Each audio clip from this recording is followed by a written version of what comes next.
October 31st, 2004. Three roommates in the Napa Valley region had just finished giving candy to the children in their neighborhood. Lauren, Adrian, and Leslie spend a laid-back Halloween together, lounging around and watching TV before calling it a night. Lauren goes to bed at 11 p.m., but her dog Chloe wakes her up in the middle of the night by barking at the window.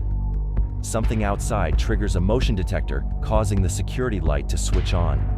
Assuming it's just a cat, as per usual, Lauren isn't fazed and tries to get her dog to come back to bed.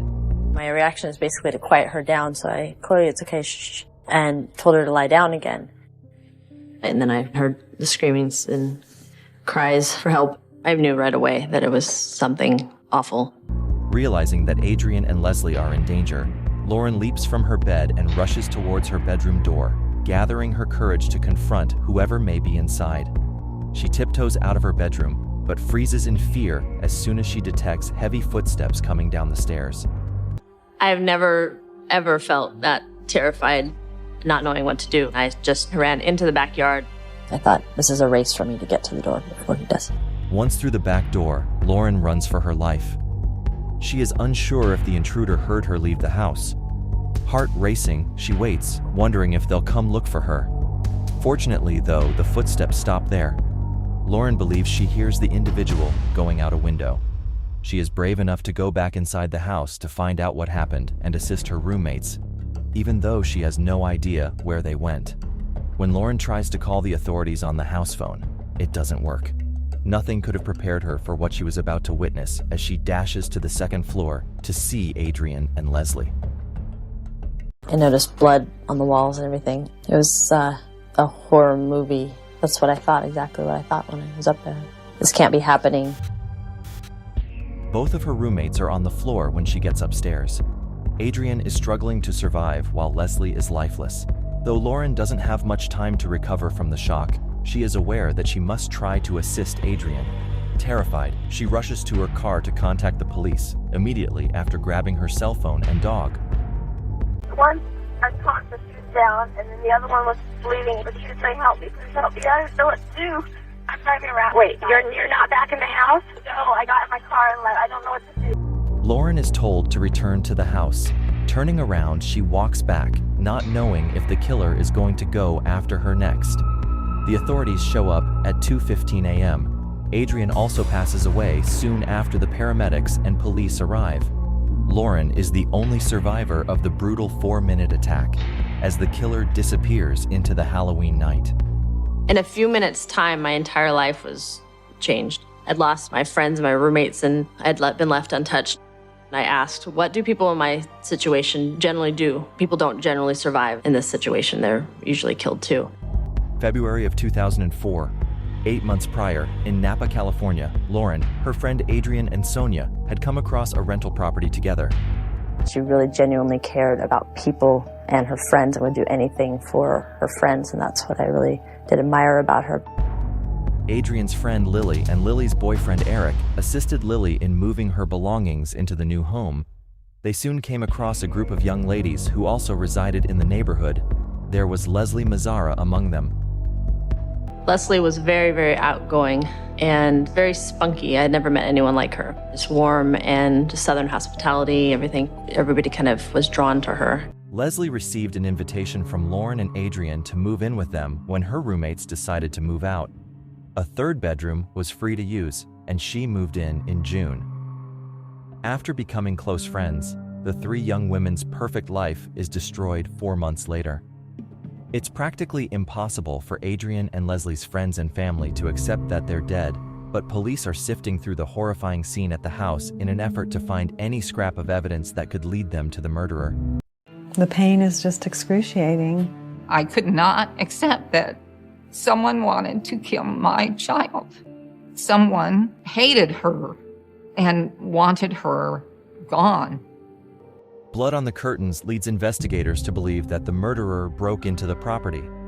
Outside, they also discover cigarette butts and zip ties bound together with an elastic band.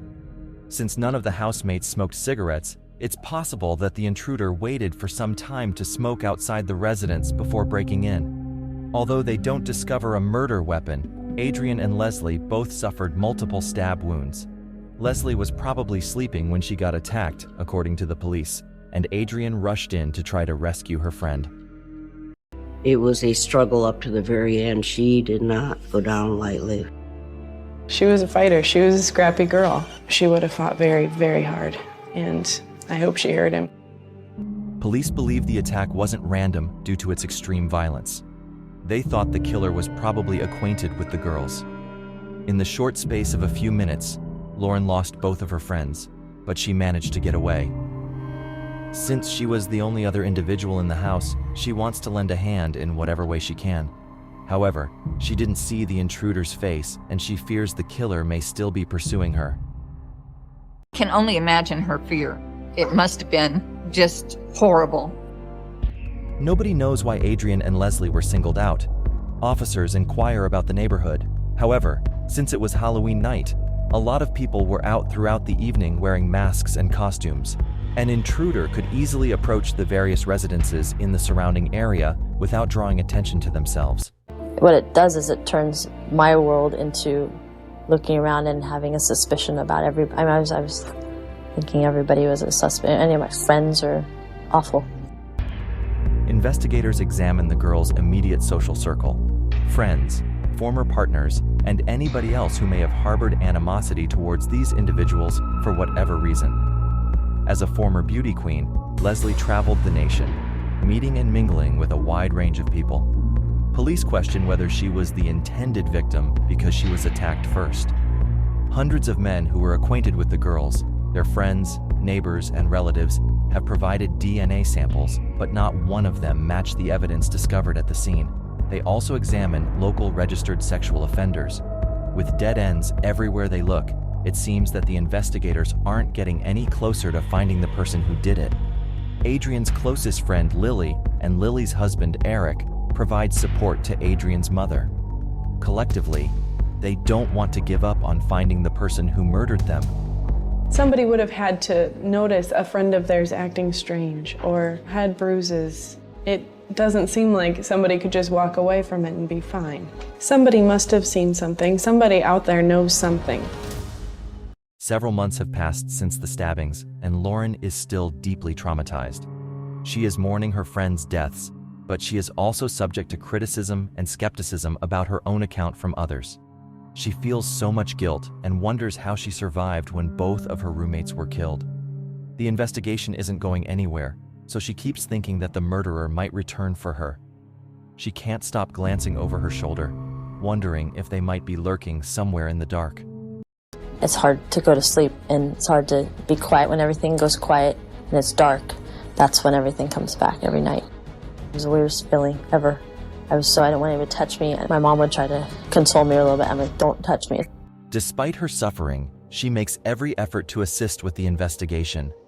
She goes over all of her previous chats with her friends, attempting to figure out if anyone would want to harm them, but she is at a loss for ideas, and it appears like there will never be an end as police rule out an increasing number of possible suspects without discovering any leads that hold promise. Lauren decides to handle things on her own. She makes an appointment to speak with Marty and Michael Perry, two psychics in Los Angeles, because she needs to take action. They claim to be in contact with Adrian and Leslie, and Lauren notifies the authorities of this. Police agreed to collaborate with the psychics in a desperate attempt to find answers. The psychics draw a sketch of the murderer and claim that Adrian and Leslie will help them piece it together. I did ask the girls on the other side to send me an image of the perpetrator. The biggest feeling was the goatee. After the session, they emailed it to me. I remember looking at it, it actually looked familiar. In the hopes that someone else could possibly recognize the sketch as well, Lauren sends it to the police. They scheduled a face-to-face interview with the psychics and made additions to the case file. Michael Perry affirms to have made contact with Adrian on the other side. On this occasion, he hears a familiar name. I said to Lauren, "Who's Lily?" It seems promising for a breakthrough. Lauren considers Lily Prudhomme, Adrian's closest friend. Leslie, Lily, Adrian, Lauren, and Lauren used to hang out together frequently, but Lauren is unaware of any potential connection to the killings. Lauren felt just as I did, that it was just Adrian's best friend and that it really didn't have any significance other than Adrian was trying to maybe get a message to Lily. September 2005. Almost a year after the massacre, Halloween is coming up again, and the residents of Napa Valley are scared because the killer is still out there. Every investigative lead had been followed up, and there were no leads. They could not figure it out. Police were frustrated. Certainly the victims' families were frustrated. People were genuinely afraid that the killer might strike again. On the 22nd of September, authorities decide to tell the public that they discovered a unique brand of cigarette butts at the scene of the crime. Turkish Gold Camel. The DNA from the packs that had been left matched the blood of the murderer in the house, and stores that carried them frequently only sold 1 or 2 packs per week. The decision was made that they would come out with some of this information to see if that may get somebody to talk. It might put some pressure on the suspect. By publicizing the brand of the cigarettes, it makes it look as though authorities are close to catching the killer. This strategy turns out very effective, as just 5 days later, a man pleads guilty due to the increasing pressure. Adrian's mother receives a phone call with the news from the police. The man is Eric Koppel. The police sergeant, he told me that they had made an arrest. My next words were, "Who was it?" And I was not at all prepared for the answer to that question. 7 months prior to Eric Koppel's self-disclosure, in February 2005, he tied the knot with Adrian's closest friend, Lily. They asked Adrian's mother to speak in lieu of Adrian, who was scheduled to give a speech at their wedding. Friends and family find it hard to believe that Eric has been lying to them this entire time, even feigning to offer his support now that he has been arrested for the murders of Adrian and Leslie.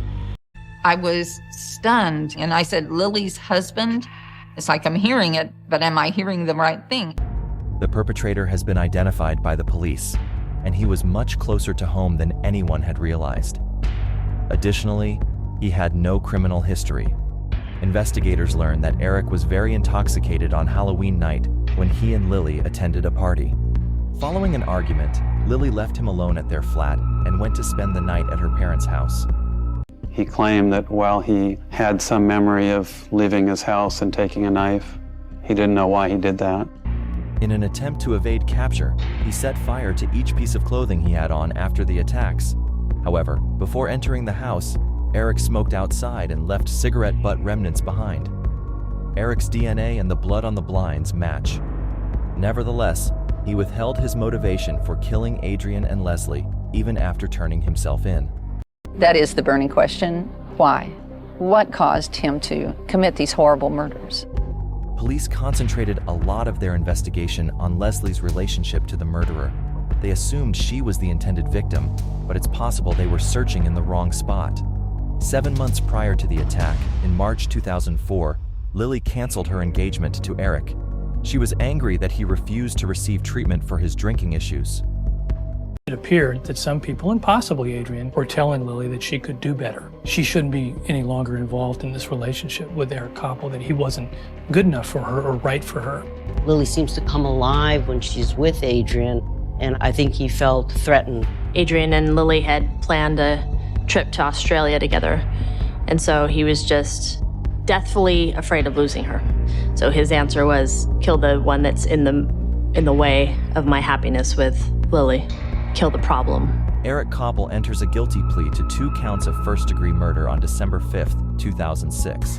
He agrees to a plea deal in which he is spared the prospect of execution. This deal was only made after consulting the families of Leslie and Adrian, who desired a different sentence for him. We wanted him to suffer. We wanted him to suffer every day for a long, long time. At the sentencing hearing, Adrian's mother, Arlene, gets the opportunity to speak to Eric directly.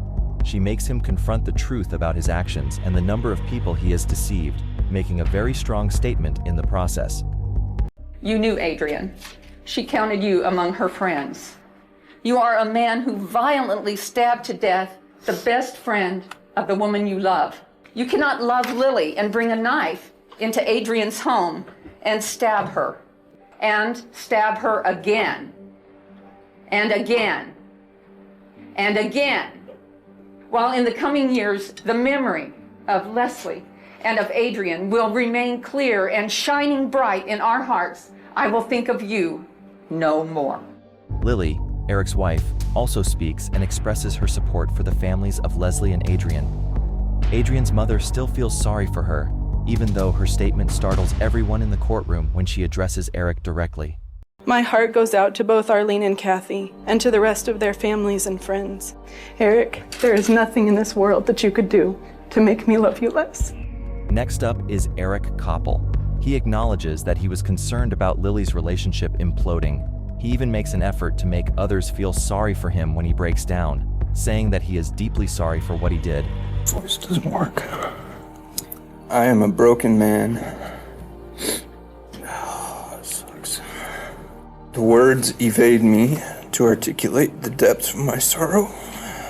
I did believe that he was truly remorseful. Those were real tears that he was crying, but not for us. I believe he was crying for himself. Life without parole is the punishment handed out to Eric Koppel. Lily gets a divorce from him.